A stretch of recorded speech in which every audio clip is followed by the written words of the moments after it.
Welcome to The Waiting Room, the show where we break down healthcare topics with expert insights and real experiences.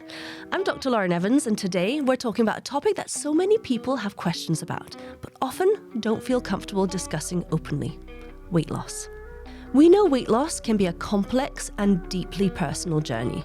There's so much information out there, some of it helpful, some of it confusing, and unfortunately, a lot of misinformation too. From fad diets to medical treatments, it's hard to know what really works and how to navigate the options available. That's why we're having this conversation today. I'm joined today by someone who's been through this journey herself, Marianne Bell. From struggling with her weight to reclaiming her life, Marianne has been open about her own experience with weight loss, including her decision to seek medical support, the challenges she faced, and how she built a community for others going through similar experiences. She's here to share her personal story, the misconceptions she encountered, and the realities of weight loss that aren't often talked about. One key thing we'll explore today is the stigma around weight loss treatments. Many people feel judged for seeking help, whether that's through lifestyle changes, medications, or other medical support. We'll also talk about how Marianne found a support system and why community plays such a crucial role in long-term health. Before we dive in, a quick reminder that while we'll be discussing medical treatments, today's conversation is about Marianne's personal experience. If you're considering weight loss treatments, it's always best to speak with a qualified healthcare professional. This episode is brought to you by onlinedoctor.co.uk. If you're looking for expert-led medical advice, whether for weight management or general health, you can book a virtual consultation with a doctor today by visiting onlinedoctor.co.uk. Welcome, Marianne. Thank you so much for joining us today. Obviously, we're going to be talking about the journey you've been through for the last few years, which has been incredible. You've lost 90 pounds and you've had some help doing that. So rather than us talking about the help first, let's talk about your life before. What was the situation when you were needing to lose weight and making that decision that you need to take action on this? Yeah, so I actually, a year ago today, funnily enough, I was at my heaviest weight, so I was 15 stone 1. Yeah. And for years, I've obviously been putting on weight. Very typical yo-yo dieter, tried every diet under the sun. I think if I hadn't tried those diets, I would have been much, much heavier than I was. Yeah. Losing a stone or two here and there and gaining it back has saved me from going higher than the 15 stone. But typical yo-yo dieter. At that point last year, I was at my absolute lowest mentally. I had been in a 7-year relationship, due to get married. My partner unfortunately cheated on me and left. So, very, very low. My dad was terminally ill, and just at a really, really difficult stage in my life. And I just knew when it came to New Year, I had made a decision of rather than making a New Year's resolution, I had a word. And I like that. My word was transformation. Yep, for the year. Yeah, for the year. Yeah. And I very much was, this is the year, I'm going to transform. And if it doesn't work, then I'm just going to accept that this is how I am and be happy.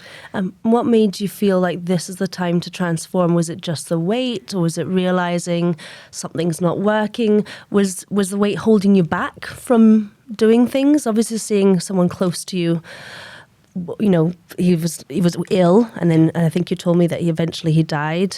Yeah. Did it make you think I need to live life a little bit more fully? 100%. And take more control of things. So, tell me about that. Yeah, no, absolutely. So because of my weight, I was completely holding myself back. On the outside, I looked like a confident person, but I didn't want to kind of put myself out there, at work when there was opportunities. I didn't want to stand up and speak in front of people and all those kind of things, just because I felt like nobody would take me seriously looking the way that I did.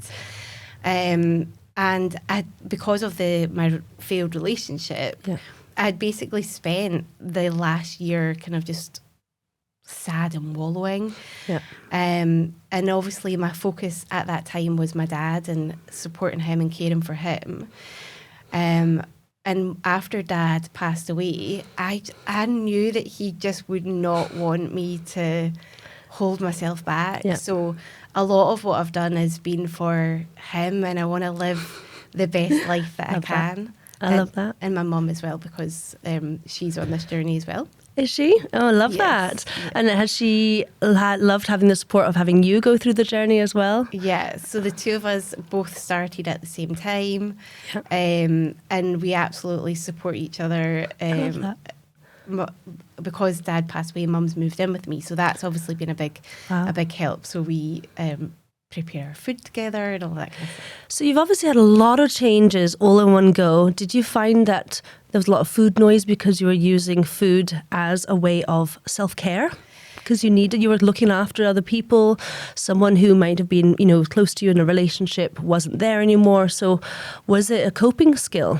Yeah, so food noise is a massive part of it. So I have tried every diet that there is.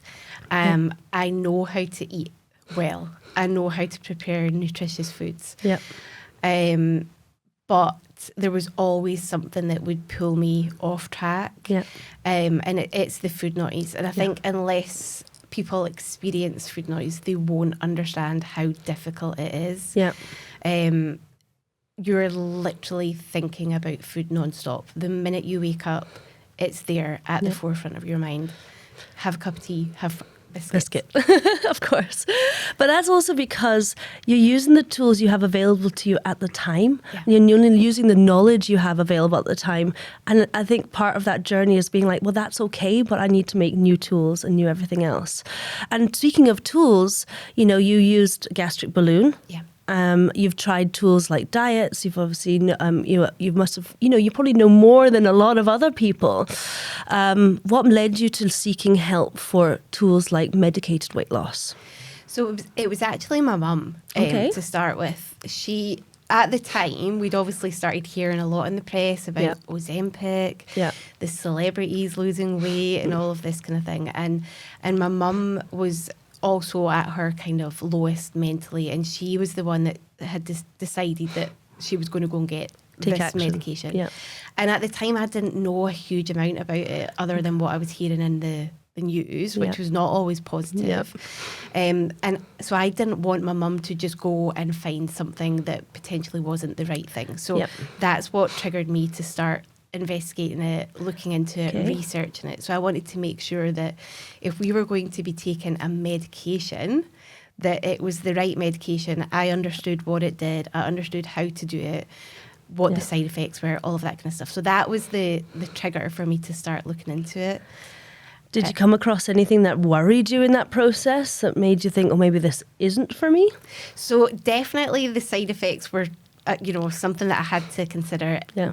At that time, Dad was really poorly, so we had to weigh up if something went wrong and we ended up in hospital, who was going to look after Dad? Wow, that's quite serious having to think that much. So that's really terrifying sometimes when you're looking at the medication, you're actually thinking of that. Now that you've been on this journey, did that feel silly? Or, I mean, it's a serious topic, but I think sometimes when we do research on our own at first, things can look way scarier than they actually end up being. Definitely. I mean, the side effects are serious, and people obviously need to understand them. They need to be aware of them 100%. Take it into consideration.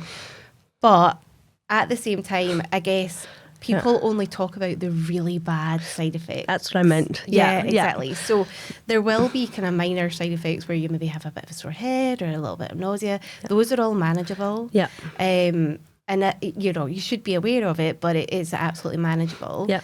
And as long as you get medication from the correct sources, that's a big one. We'll talk about that. Yeah. Then everything, for me, certainly everything's been fine. Absolutely amazing.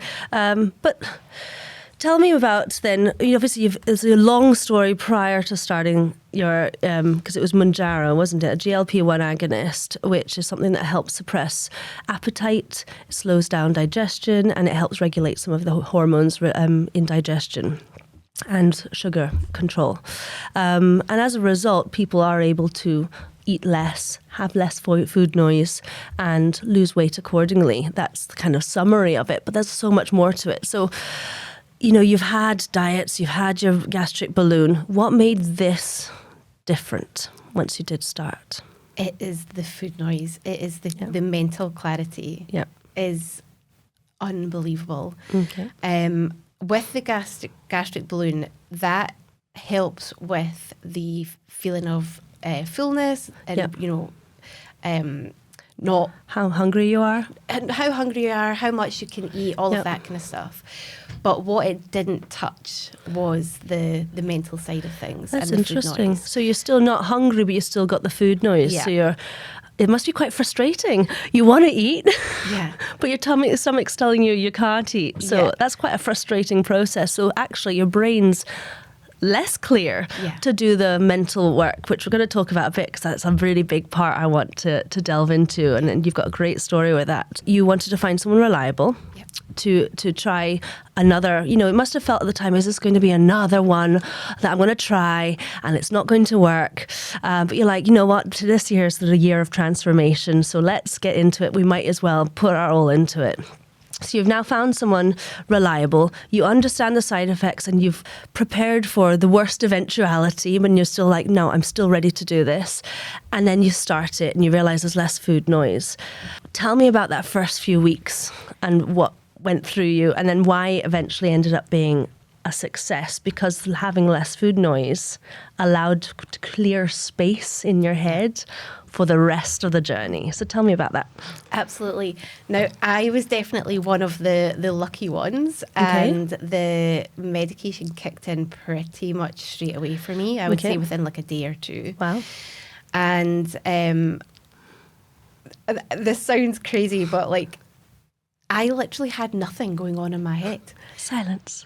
Literal silence. And I said to my mum, I was like, I don't know what to think about when I'm not thinking about food. Yeah. Like I've never had this clarity and space. But that's also scary. Yeah. If food has been your comfort and it's suddenly, not that it's just gone and you're still thinking about it, you're actually just not thinking about it. So what do you fill that space with at first before you figure out how to spill it? What did you do that first few weeks? So obviously our situation was slightly different because we had Dad. So you had a lot to focus on. So we had that helped us. We obviously were focusing on Dad. When Dad passed away, if we hadn't been on this medication, we would have 100% turned to food. Yeah. And that didn't happen because we literally didn't think about food. So how did you cope if food was your coping strategy? Did you find it hard to, well, everything's hard at that point. Yeah. But if you have something that's been your go-to tool for so long, did you just naturally find other tools? Because we always need support sometimes. Naturally find other tools? Or is that an active work that you did to find other tools? Yeah. Or did it not feel so hard because you didn't have the noise? It didn't feel so hard. Yeah. So we just didn't, we obviously eat and eat when you're supposed to eat. Yep. But when I say don't think about food, like if I use my mum as an example because she talks about this as her part of her journey. If she was getting an alcoholic drink like a vodka, she would always have that with a packet of crisps. Okay. But she didn't think about that at all, and actually she didn't drink as much either. Yep. So it had that effect. And then again, for me, I was an absolute chocoholic. So you're going back to the gastric balloon, you're told not to have chocolate because it slips past the balloon. But if you're a chocoholic, your brain is constantly thinking about it, you're like, oh, well, I know that's not going to sit on the balloon and it's not going to make me sick, so I'm going to eat it. Yeah. But with the GLP-1, it's completely changed my cravings, my mindset. Not distracted. Yeah. And it has literally freed up my brain to be able to now focus on other things and be creative and That's all fantastic. of those kind of things. Yeah. So if you're not thinking about food, do you therefore this is where I'm really passionate about. You can use the tools, but the rest, you do the work. You're the one that creates the results. And you can have the tools to help you with that. But you also need to understand with something that you're less hungry, you're got less food noise. Obviously, the aim if we're losing weight is to eat less, but the risk is that we don't eat enough, that we don't get enough of those nutrients that we need. Or if we're not eating very much, great, you can have one slice of pizza that day and you'll lose weight, great, but you're not going to be nourishing yourself. You're not fueling yourself well, so your brain fog is still there. You're probably more likely to get reflux because the food's not passing from that stomach very well and that wasn't very nourishing. It's going to be more likely to irritate. And obviously protein, high protein is really important, especially as women, as we're getting slightly older, making sure that we're weight bearing and that we're eating enough protein to maintain our muscle mass so that we're losing fat and not losing muscle. Did you have education when you went, obviously, to a reliable source to get your prescription for your GLP-1 agonist? Did you get support with all of that, or did you find that out on your own? What happened there? So a lot of what I have done over the last year has been through my own research and actually getting qualifications in nutrition and all of those kind of things. So I've kind of self-taught. So I, as I said, I started out with a pharmacy that offered a kind of full package. They were more expensive, but in my mind, I was like, more expensive means better. They absolutely they did all of the consultation process that you would expect. They followed all of the guidelines around making sure you met all of the qualifying criteria. And then they offered an app that had all of the coaching and things. But as I'd mentioned previously, for me that didn't offer any benefit to me because I already knew a lot of what they were sharing. So I decided that I then wanted to move to a pharmacy that just offered the medication. So once you decided on choosing Cloud Pharmacy as your go-to place to find reliable medication for weight loss, what was the actual process like? So you do it through their website. As I said, the website is really user-friendly. It'll ask all of your information, your height, your weight. It'll also go through your medical history to obviously make sure that there's nothing of concern there. If you're on any medication, it goes through all of that. So it's the full consultation to make sure that you're well enough to obviously take the medication. Once you've completed all of the questions, it will ask for some photos as well. And it's really important to put those photos on. And then that's it really. It then goes off and they will do the assessment to see whether you qualify. And how long did that take for you?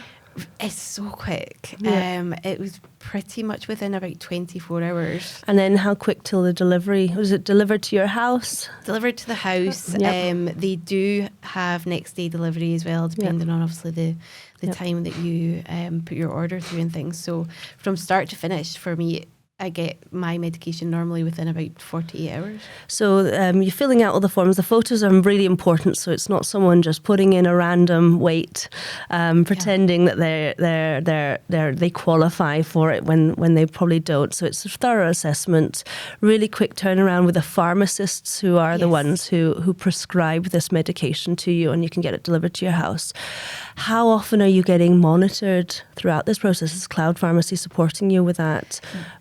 Checking in on you, because you obviously need further prescriptions further down the line. How's that done? Yeah, so every month that you go to reorder, you have to put in some basic information again.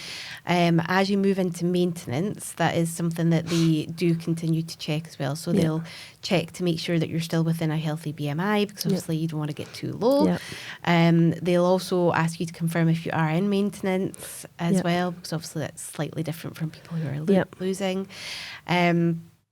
And they do check because I had changed my dose And they came back to me in an As email. in they changed the dose for you, or you?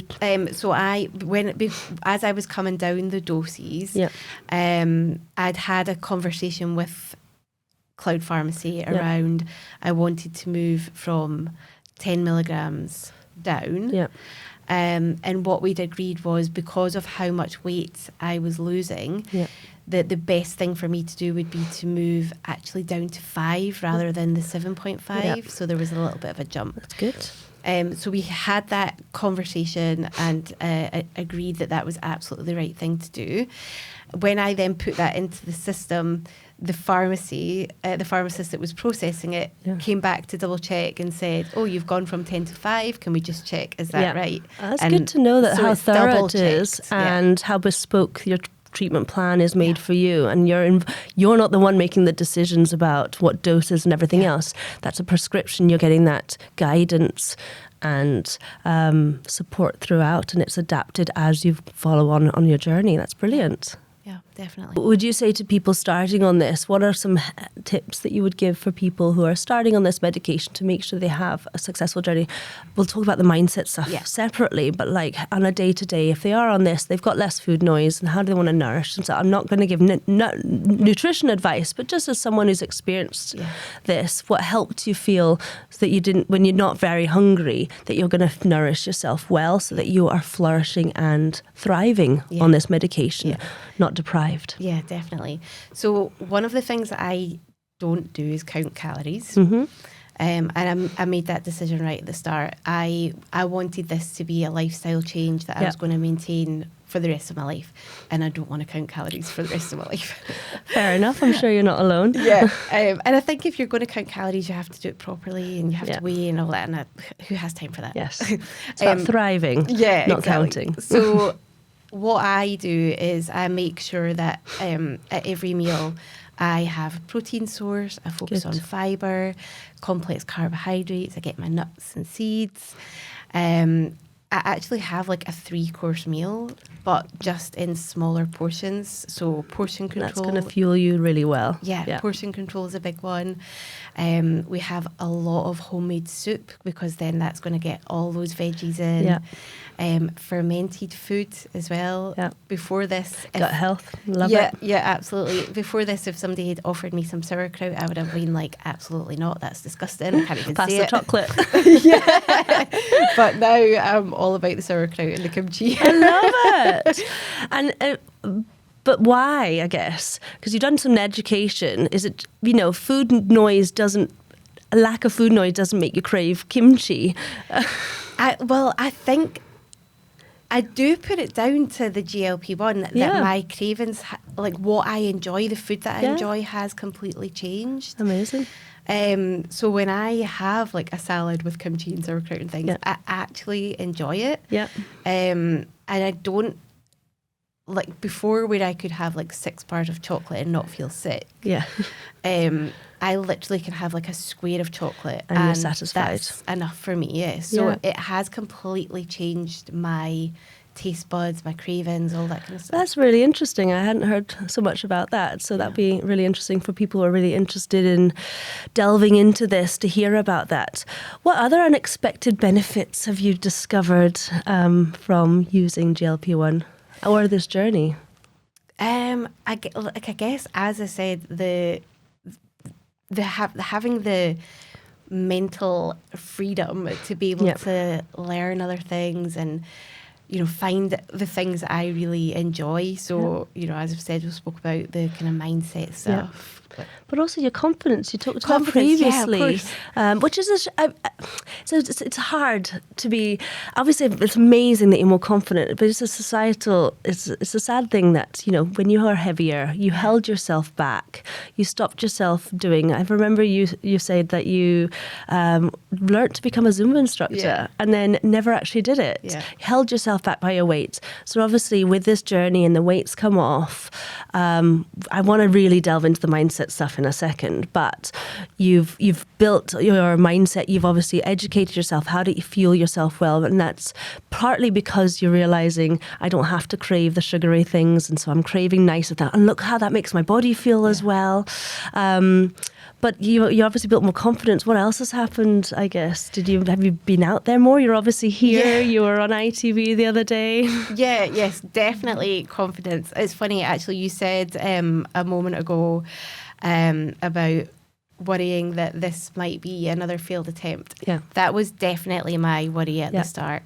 And I am now on social media on the various platforms. We'll put it in the comments at the bottom, in the caption. I actually was going to start recording myself and recording the journey right at the very start. So, but were you scared? Well, what if this is a failed attempt? Terrified. And I thought, I'm not going to put myself out there on the internet and completely embarrass myself yet again. So I didn't do it. But then in November, because I'd lost so much weight, could see the benefits, feel the benefits, I wanted to share that and show people it's possible. Show people it was possible. And there wasn't a lot on social media there weren't many people who were at maintenance or getting towards maintenance. Yep. So I wanted to kind of show that this is possible. I wanted to share that maintenance journey. So that's what but also to prove to you, you've been able to prove to yourself that you can do it after all these failed attempts. So that's a big mindset shift. So speaking of mindset, as we've said, GLP-1, fantastic tool, but you did the work. Yeah. So you talked about also no one really is out there at maintenance because not everyone maintains, because it's not just one tool, you need to do the work as well. So talk me through, what are the things you did for mindset, or just to help support yourself? I guess community played a role as well. What else did you do alongside it to make this a success story this time, when you've had so many non-success stories for yourself? So as we've touched on, definitely the food side of things, okay? That is a huge part. So as you mentioned, you can maybe live off of a slice of pizza, but that's not going to give you all the nutrition that you need. So you definitely need to make those changes around how you're eating to set you up for success going forward. And I guess the message that I always try and say is, eat the way you want to continue to eat. Yes. Yes. You don't need to wait till you're at maintenance and then try and shift what you're eating.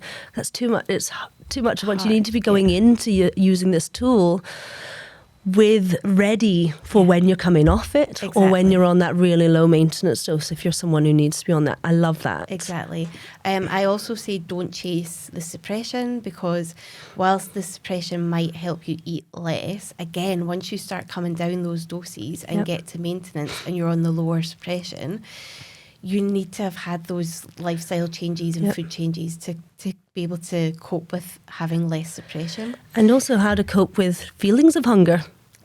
As well. So great. It's okay to feel hungry. So I love that. You've already said when you go into it, you're already planning and having that expectations, and also the self-belief that you will be off it at some point and you will be okay when you're off it. I love that. Or if you're not off it, you're at least on a lower dose. Because a lot of people obviously maintain still using the medication, which is completely fine, and more than likely what I'm going to do as well. So food and nutrition aside, I have also spent a huge amount of time digging deep into me. So kind of spending a bit of time understanding how I feel emotionally, mentally. Getting to maintenance is a funny thing, because especially if you've never managed to now get what? to it. Now what? What do you do now? I've spent all my life trying to lose weight and standing on the scales your and praying they're going to move. Your identity is someone who is trying to lose weight. Now you've done it. You've got to redefine yourself, haven't you?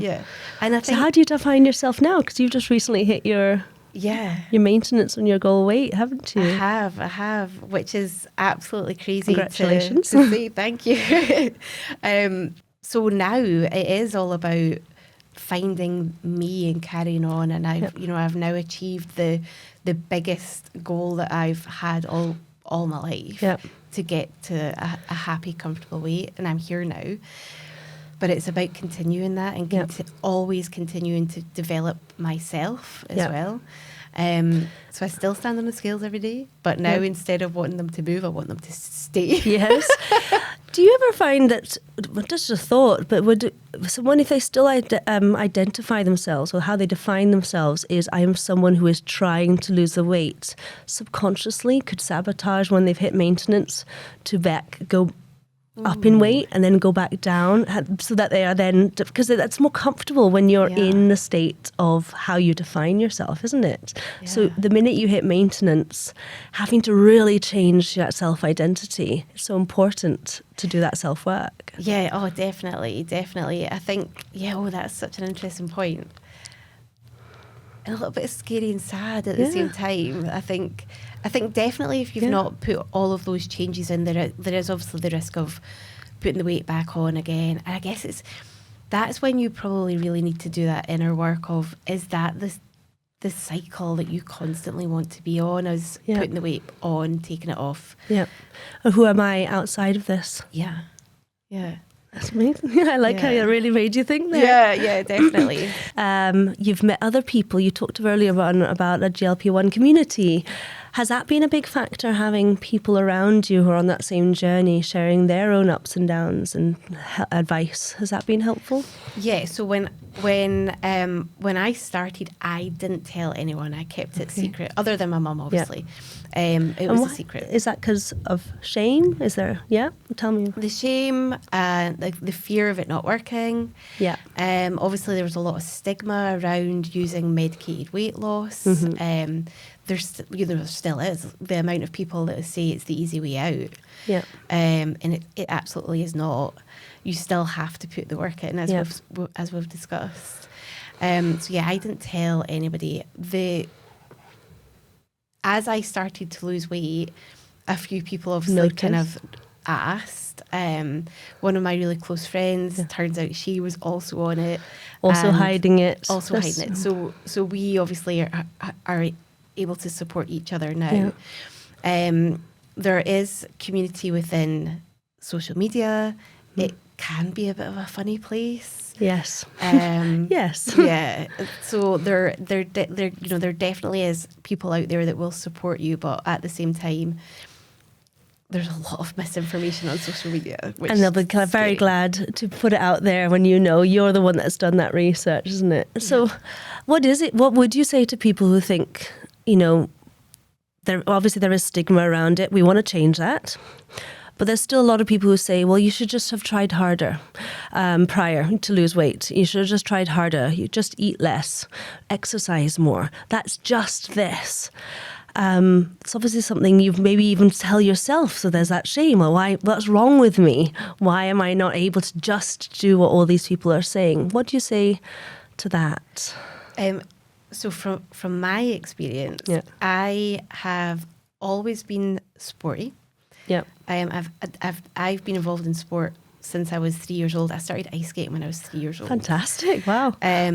So ice skating, gymnastics, cheerleading, Zumba instructor. Yeah.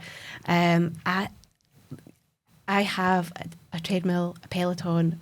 I have all of that stuff. I constantly worked out. Yeah. And nothing moved. As I said, I knew how to eat well. I've had personal trainers. I've had nutrition coaches.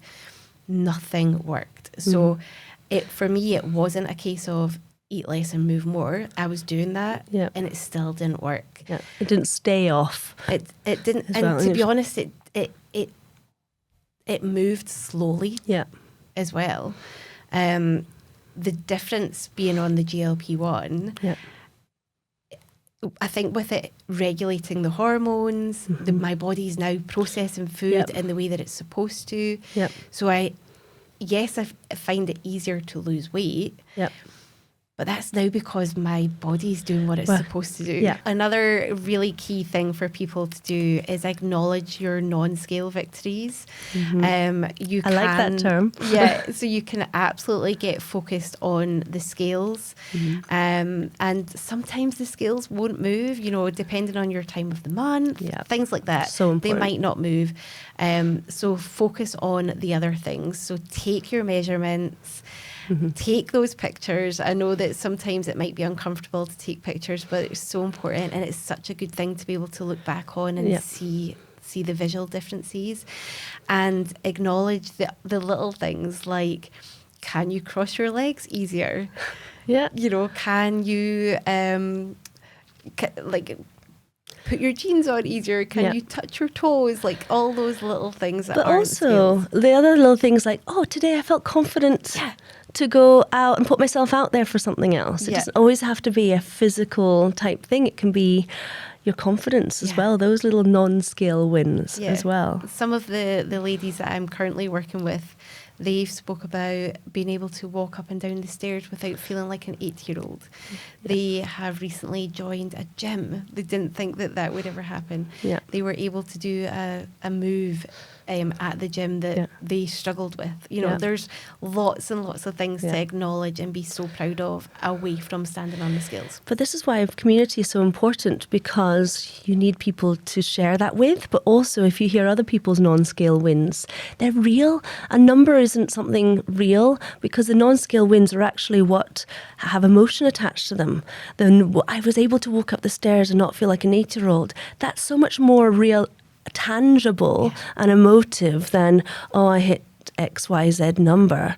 And having a community where we're all sharing these numbers can motivate you as well. And I think the other thing is, like, if you only focus on the scales, when you're hearing other people talking about their weight loss, that can be a little bit demotivating as well. So exactly to your point, if somebody said, I was able to do a gym class, you might then go, oh, actually, I was able to do that as well. And it's not, well, I lost 4 pounds this week. Oh, I only lost half a pound. You know? Yeah, it's too easy to compare numbers, whereas non-skill wins are encouraging. Yeah, I love that. So Marianne, you obviously were doing your research to find that support to help you with that next stage, the transformation year, right? There's a lot of scary things out there. You'd seen some of them as well. How did you find somewhere reliable, safe to actually get that medication and the extra support around it? Because obviously you can find some of these injections on Facebook Marketplace, on very scary places, and there are obviously some horror stories. How did you make sure that you were doing this safely and in the right way for you? So as I said, I started out with a pharmacy that offered a kind of full package. They were more expensive, but in my mind, I was like, more expensive means better. They absolutely, they did all of the consultation process that you would expect. They followed all of the guidelines around making sure you met all of the qualifying criteria. And then they offered an app that had all of the coaching and things. But as I mentioned previously, for me that didn't offer any benefit to me, because I already knew a lot of what they were sharing. So I decided that I then wanted to move to a pharmacy that just offered the medication. And so I started looking into the various options that were available, and came across the pharmacy that I now use. Cloud Pharmacy, yes. And they've been absolutely fabulous. I love their customer service. Their website is so user friendly. There's obviously the various different options, and lots of detail about the different options that are available. And what reassured you that this was a reliable source? As I said, there's lots of places that pop up. What is it that, obviously the good website, but it's important to obviously find somewhere that follows the guidelines, that actually does a proper consultation, that checks your weight and BMI, and obviously follows the guidance of how to give the medication safely. And that's why a pharmacy is a great place, because there's some people mixing this up in their back garden, and we don't really know what's in it. What really reassured you and made you go, this is the place for me? I think it was the fact that they are obviously registered as well. So I knew that they were safe and they were regulated, and they're, they were doing all of the things that they're supposed to do to keep their customers safe. Do you know, another big thing for me is the fact that you will see on social media a lot of people who are giving discount codes, all of that kind of thing. And they don't do that. And I think for me, that's actually a big thing. And it shows that their focus is on their customer service. And the key is it's a medical treatment that requires an assessment and a prescription, and you need to know that this medication is coming from what's on the label. And certainly it's very important to find reliable sources, reliable pharmacies like Cloud Pharmacy to do that. Yeah, absolutely. What would you say to anyone who's probably been through what you've been through prior, maybe is a bit scared because of the stigma, doesn't really know, thinks that there's no one to talk to because no one really talks out loud about it like you did at first? What would you say to people who are in that situation, who are scared to reach out for potential medicated support for weight loss because of all those things, because they think, it's going to be another thing I'll fail at? Everything you've mentioned, what would you say to those people? I think definitely do your research. That is the most important thing. I think you have to weigh up, obviously the cost as well is a big factor. And this could potentially be something that they would have to be on for life. So there's lots of things that they have to weigh up. In terms of other people's opinions, it's just their opinions, and people are always going to have something to say. You know, if you were doing keto, for example, somebody's going to say you can't, you shouldn't be having high protein, low carb, that kind of thing. So people have always got opinion on people losing weight, and I guess from a difficult point of view, a lot of people don't want people to be successful.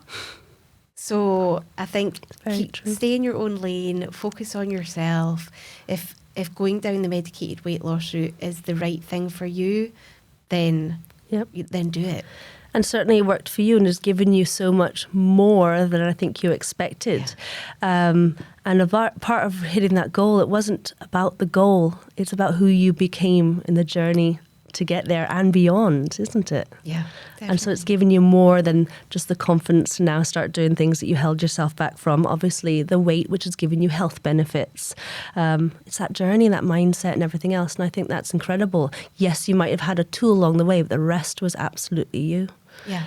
I was going to just maybe end with just a few what would you say to different people who have started on this, top tips or the things you wish you knew?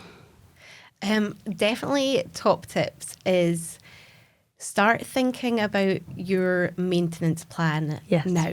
So think about how you want to live now.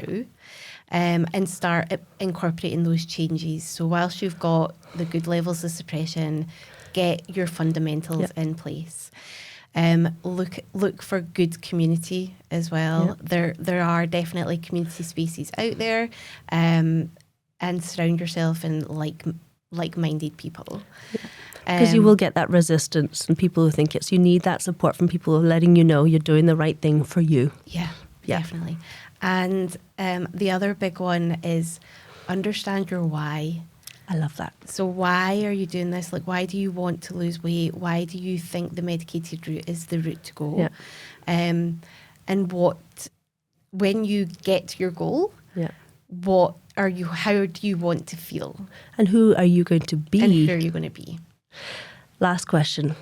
What's your word of 2025 now?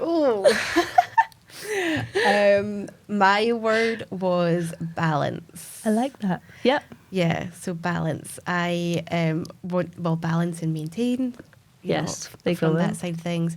I wanted to balance continuing to thrive and develop and move on with also having time for myself and self-care and I think we all need that word this year in this crazy life. If anything in today's episode resonates with you and you'd like to discuss your own health journey with a medical professional, our experts are here to help. With onlinedoctor.co.uk, you can book a one-to-one consultation for advice, prescriptions and ongoing support, all from the comfort of your own home. No long wait times, just trusted professional care when you need it. Visit onlinedoctor.co.uk to book your consultation today.